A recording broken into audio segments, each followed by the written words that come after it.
Welcome to Trolden's Top 5 Plays. I am That's Admirable, and I'll be the voice of this first pilot episode. Let's dive straight into the action. Number 5. This play features Trampoline Tails on Warrior. He's in a pretty bad spot because he doesn't have a way to deal with the board position, and his hand consists of weapons and an overpriced shield slam. He knows he cannot attack into Sludge Belcher because hero power and leftover minions would finish him off, so he decides to wait it out. Next turn though, he top decks Execute and immediately spots lethal. Equipping Fiery War Axe without attacking still procs Death Rattle, which makes it possible to execute Sludge Belcher. After that, Armor Up and Shield Slam take care of the slime, and Trampoline jumps past his opponent's board to grab a close victory. Number 4. Next clip was submitted by Black Dare, and it features Forsen in a very close Druid game. He needs to clear the board and uses all of his brain power to do so. We need to focus all our brain powers into this, boys. Ah shit, I'm out of brain power. First, he attacks with his Armor Smith and activates Soul of the Forest, Death Rattle, onto his Spider. He thinks about trading Dr. Boom into Ancient Allure, but then he realizes that he can get more armor thanks to the Armor Smith.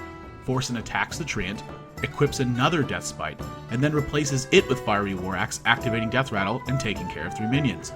Forsen manages to turn this around and win the game, earning a number 4 spot. Good enough for me. Good enough for me. You realize how rigged you got this game, bro.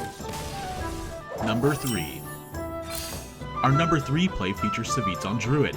His opponent swipes his Dr. Balance, and one of the bots managed to get rid of Sneed's old Shredder, which spawns Trade Prince Gallywix. Initially, Savitz thought that the game is probably lost and was trying to figure out a way to survive. But the best lethal is the unseen one. Luckily for Savitz, Twitch chat spotted yet another lethal, and yet this time Twitch chat was right. After spending some time looking at it again, Savitz finally spotted it. He plays Force of Nature, Innervate, and double Savage Roar, which activates Gallywix 4 times, giving Savitz 4 coins, and giving him enough mana to play all of those spells, which is enough to finish his opponent off with a swipe. Number 2. Players at the top level of Hearthstone can usually predict what's coming next, and this is why we have Strifecrow at our number 2 spot. He is playing against Freeze Mage, which is one of the most complicated decks in Hearthstone. The Mage has Blood Mage Thanos on board. One of the most obvious decisions would be playing Knife Juggler and Hero Powering, trying to juggle the Blood Mage. But he decides to play Scarlet Purifier instead and kill with both his Blood Mage and his own Sylvanas. It might seem like a misplay at first, but it was actually done to play around Doomsayer. His opponent could have hero-powered Sylvanas and made her steal the Doomsayer, which would have destroyed all of Strifecrow's minions at the start of his turn. Turns out the mage actually had Doomsayer in hand, so Strifecrow playing around the Doomsayer perfectly makes sure he can secure this win. Number 1. It's tough to make a top 5 list without a player like Kolento. His opponent is at 24 HP and plays Ragnaros, trying to purge Kolento with fire.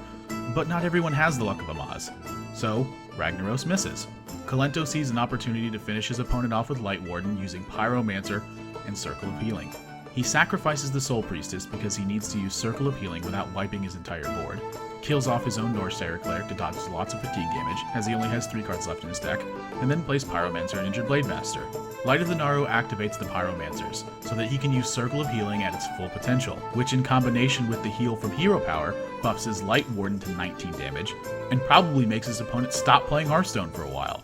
Not only is this play impressive, but as soon as Kolento started roping, he made the correct decisions without any hesitation, giving him this win. That's it for the pilot episode. Thank you all so much for watching, and if you'd like to submit a clip to the top 5 plays or funny and lucky moments, send Trolden a link at noldena@me.com. Also check out new merchandise at trolden.spreadshirt.com, and we'll see you all next time.